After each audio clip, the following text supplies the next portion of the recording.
The table was set for 12. Candles flickered against polished silver. And I raised a glass to ghosts. New York breathed below me warm, indifferent. It didn't care about anniversaries or betrayals or the sound of ice settling in a forgotten drink. That rooftop was supposed to be ours just once. One perfect evening above the noise.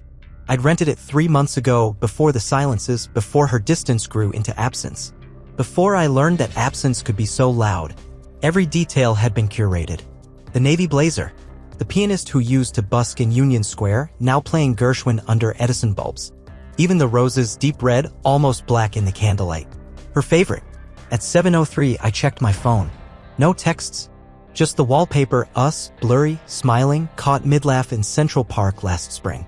At 7:40 I waved off the appetizers, trying to make it feel like I was in control. By 8:15 I started to lie. Told the staff she was running late. Said traffic was awful. I smiled too much. Over-apologized. They nodded with that mix of politeness and pity I used to mistake for kindness. At 9 o'clock, the cake began to sweat under its sugar shell, untouched and unnecessary. A white chocolate raspberry mousse. She used to pretend it was too sweet, but always took a second slice. The violinist kept playing. God bless him. His bow trembled on the strings like he was afraid to stop and shatter the illusion. I paid him extra to stay until 10. He didn't ask why. At 9:12 I saw it. It slid into my feed like a knife between ribs, an Instagram story from my brother, posted without thought or cruelty. Just Aperol spritz, ocean breeze, careless joy. They were in Amalfi. And she was with him. A camera pan. A laugh, her laugh. The one that used to unravel me. Clear. Unfiltered. Real. She wore the dress I bought her for our 5th anniversary, the blue one with the low back and the faint shimmer that caught light like magic. She was barefoot on the villa steps, holding a drink in one hand, her other hand God, it was on his chest. There were no hashtags. Just, La Dolce Vita. And in that moment, I stared at my untouched glass and lifted it. To me, I whispered, "Happy birthday." I didn't cry. Didn't smash anything. I just sat there as the wind teased the tablecloths and the city lights blinked like distant galaxies, unreachable and cold. The candles burned brighter than I ever had.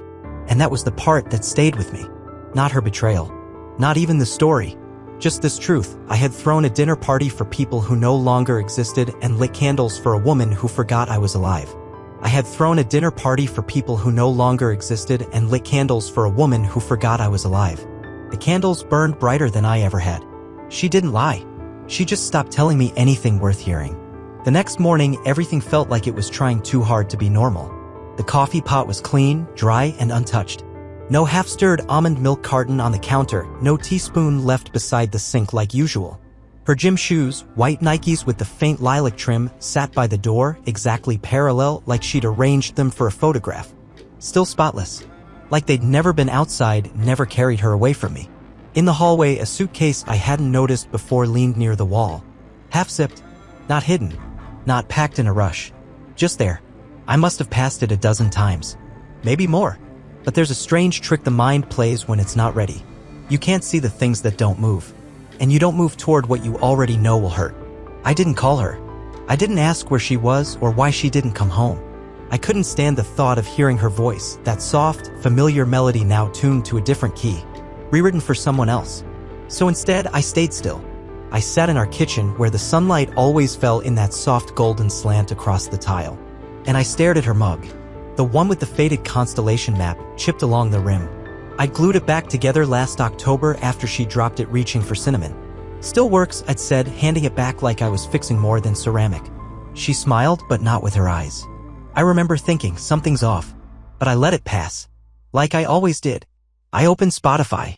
Her playlist was still synced to our account. Late nights and linen sheets, a name she thought was clever. I used to laugh at it. Now it just felt prophetic. She'd updated it last week. Same dreamy vocals, same lo-fi heartbeat. Track 5. Venus as a boy. I pressed play. The voice filled the kitchen like a memory that didn't belong here anymore. Maybe she was listening to it in Italy. Maybe it played from a Bluetooth speaker on that villa balcony while she touched his shoulder and laughed that sharp, bright laugh I hadn't heard in months. Maybe the song didn't remind her of me anymore. Maybe it never did. She didn't lie. That was the worst part. She didn't need to invent stories or spin excuses. She just changed the channel, shifted frequencies, walked out of the room mid-conversation and never came back. And now I'm left here, listening to static, trying to find signal in something that stopped broadcasting months ago. Still works, I'd said. She smiled, but not with her eyes. Maybe the song didn't remind her of me anymore. Maybe it never did. I opened the drawer she once told me to leave shut. That's when I realized I wasn't losing her. I'd already lost her. It was the only drawer in the apartment she'd ever claimed as off-limits. Not with drama. Not with suspicion. Just one of those casual boundaries that arrive mid-conversation and never leave. Just old stuff she'd said once, brushing a strand of hair behind her ear like punctuation. A mess of things I keep meaning to sort. I never asked again. I told myself we all need spaces of our own. Drawers. Journals. Corners of ourselves we keep untouched, even from love. But after 2 days in silence, walking past her untouched shoes, her half-packed suitcase, her perfume still suspended in the air like a ghost that hadn't decided whether to leave, I opened it. The drawer was shallow. The clasp rusted over. It gave way with a soft snap, like it had been waiting for this moment. Inside, a passport. The edges curled, soft with wear. Faint traces of her perfume clung to the page, amber, jasmine, something I couldn't name but always knew by heart. A second phone. No case. Dead. And a letter. Folded 3 times, sealed with nothing. Left like a bookmark in a chapter she never let me read. It wasn't addressed to me. Her handwriting curled like smoke, elegant, drifting, too calm to be casual. Every line deliberate. As if she had time. As if she had clarity. You make me feel awake, it read. Like I exist. Not as a wife or anyone's anything. Just me. There was no name. But I didn't need one. The drawer wasn't a confession. It was a conclusion. She hadn't left. Not really. She just peeled herself away, one fiber at a time. Every dinner where her eyes floated beyond mine. Every weekend she filled with errands that never needed doing. Every night she turned away, whispering tired like it was a prayer. And I mistook patience for presence. I told myself love faded like light. That if I was just gentle enough, quiet enough, I could coax it back. But love doesn't fade. It vanishes. Quietly. Like a scent you forget to miss until one day you realize it's been gone for years. Her perfume still suspended in the air like a ghost that hadn't decided whether to leave. Connects to the letter's scent and metaphor of vanishing presence. I didn't want revenge. I wanted something worse, for her to see me clearly for the first time. It was mid-afternoon when I sent it. No caption. No explanation. Just an image. Me. Her boss. And the dress. The dress she said made her feel unbreakable. A word I remember because she said it without irony, staring at her reflection with a kind of fierce grace I used to think was mine to protect. Back then, I helped zip it up. This time, it belonged to someone else. Or maybe no one at all. Brooke took the photo? We hadn't spoken in years. Not since a different version of me existed, back when pain was still theoretical and love still felt inevitable. We ran into each other outside a gallery. She wore black. Always did. She asked if I was okay. I told her everything by saying nothing. She nodded like she understood. She lifted her phone without asking. The frame was unintentional but perfect. Her boss had thrown his head back, laughing. My hands were tucked in my coat pockets. The skyline stretched behind us, clean and endless. I looked calm, sharp around the edges. Not joyful, not bitter, just whole. Like someone who had stopped asking for love and started demanding silence. That was the message. Not that I had moved on. Not that I was better without her. But that I no longer needed her to look back. That I no longer lived in her absence like a missing limb. I imagined her phone buzzing in Amalfi. A sunlit room. A half-sipped spritz. Him beside her. I imagined her thumb pausing over the notification. Imagined her opening it. Blinking. Reading the moment not as a threat, but a fact. A photograph so specific it couldn't be dismissed as coincidence. A moment she wasn't invited to, but couldn't unsee. I knew she read it. Probably 5 times. Probably zoomed in, looked past the smiles, searched for pain she'd expected to find. There was none. And still no reply.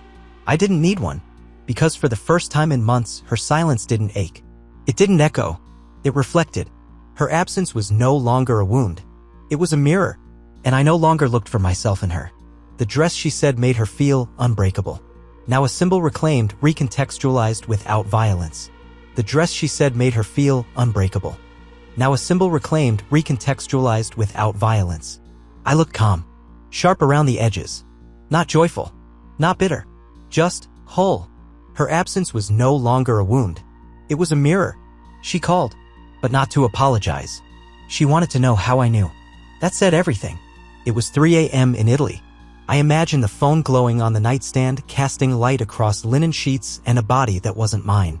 I imagined her slipping out to the balcony, barefoot, wrapped in the hotel's robe. I imagined the moment her voice met mine across 2 countries and a dozen undone promises. "Why would you send that?" she asked.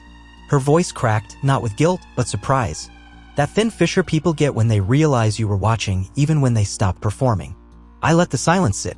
Let it expand between us like fog, soft, suffocating, impossible to explain. Let her sit in the echo of a question she already understood. "You don't get to act like the victim, you know," she added. Quieter. Sharper. There it was. Not regret. Just rerouting. That subtle deflection she wore like jewelry, elegant, practiced, glinting just enough to distract from the rust beneath. She didn't ask if I was okay. Didn't ask why I looked tired in the photo, or if I'd eaten, or why I'd finally stopped pretending. She asked how I knew. Like it was a crime to recognize the shape of your own erasure. As if betrayal only hurts when it's seen. I didn't need proof, I said. My voice calm. Empty in a way that didn't need to be filled. I just needed the silence to stop lying to me.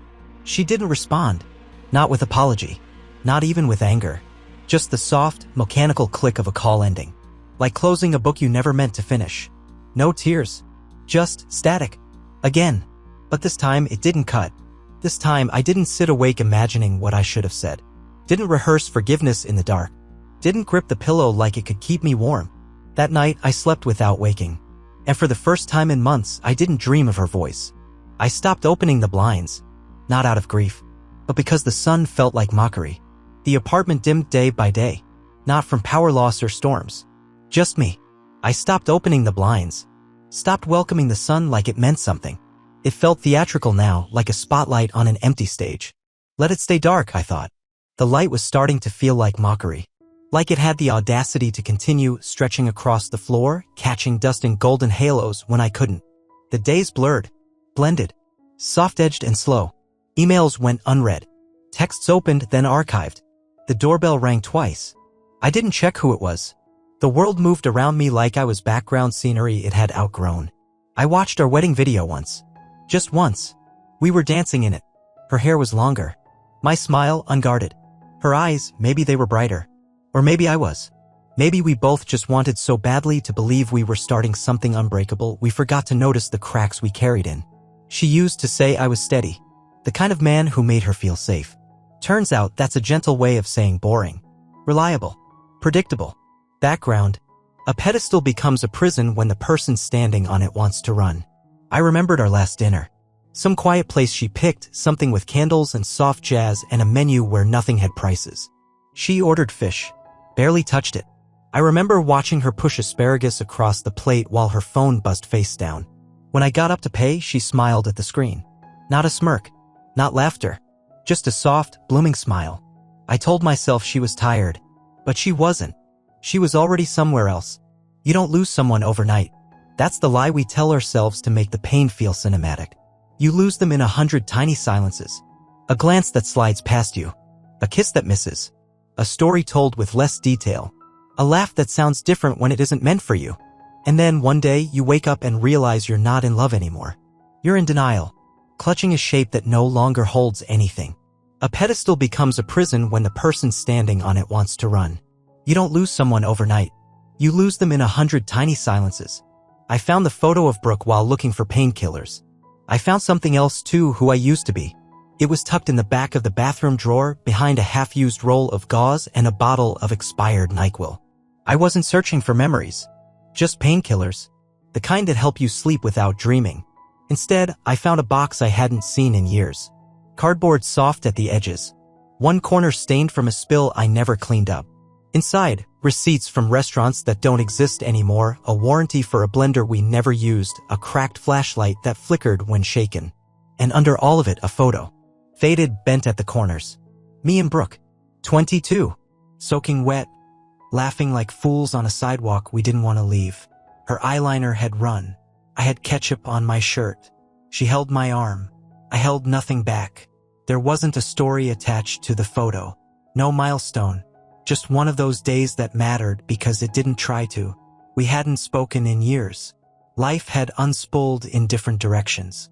But seeing that photo felt like brushing against a version of myself I'd long stopped visiting. Soft around the eyes, curious, unafraid to want more. Brooke had always seen me, not the man I tried to be, not the carefully composed, steady version that looked good in Christmas cards. She saw the one underneath, the man who stayed up too late wondering about impossible things, the man who wanted poetry and pancakes in the same breath, the one who once believed love was something that expands you, not erases you.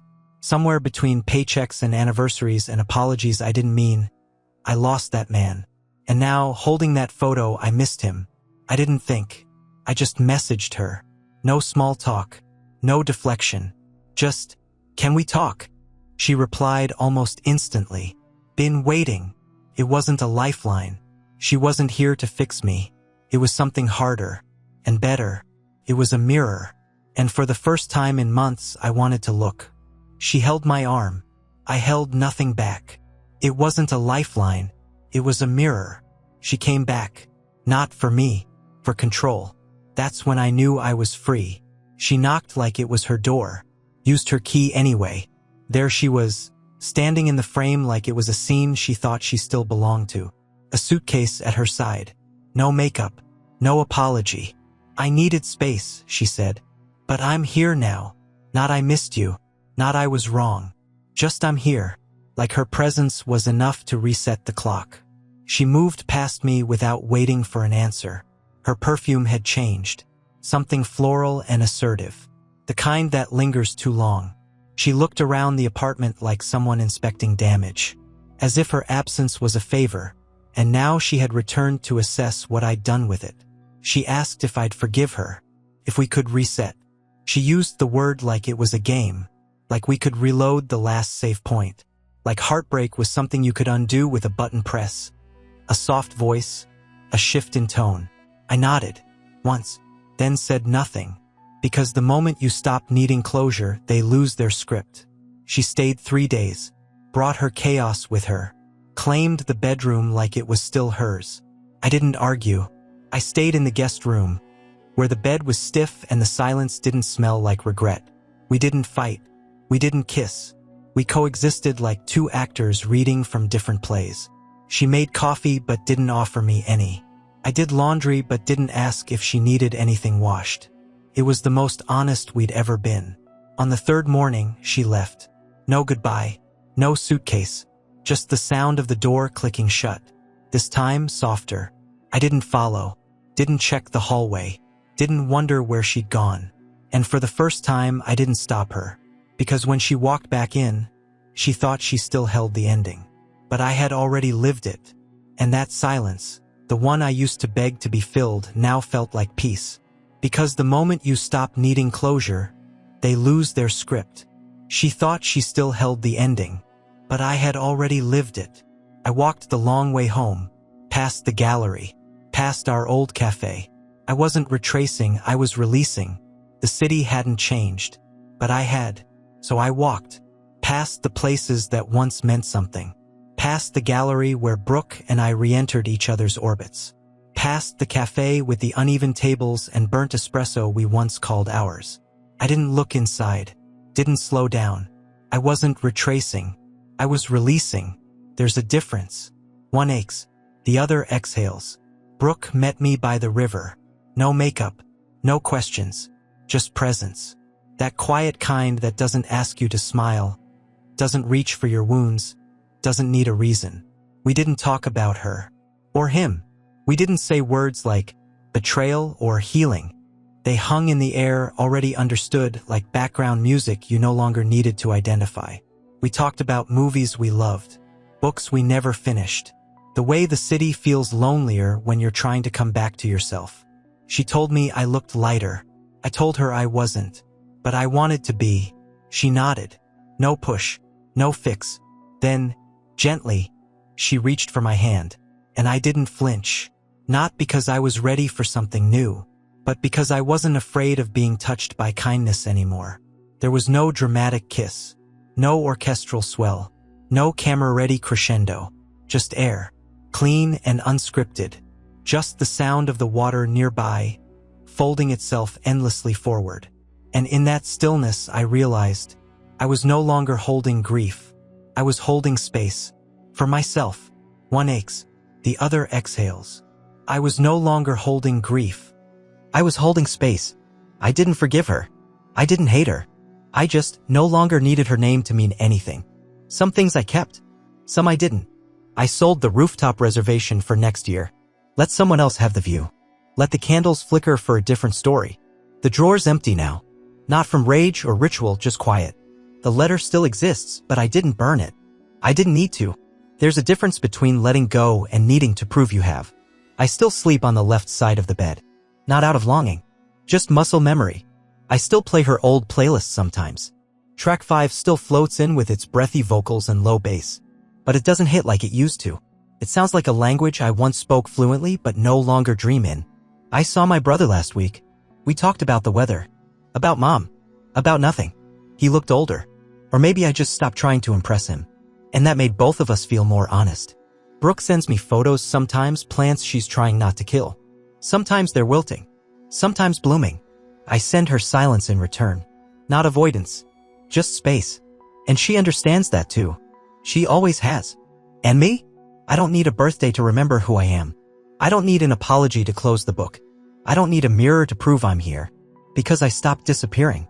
I am here. Now. Not waiting. Not shrinking. I see me now. And for the first time in a long time. I don't look away. There's a difference between letting go and needing to prove you have. I still play her old playlists sometimes. But it sounds like a language I used to speak but no longer dream in. I don't need a mirror to prove I'm here.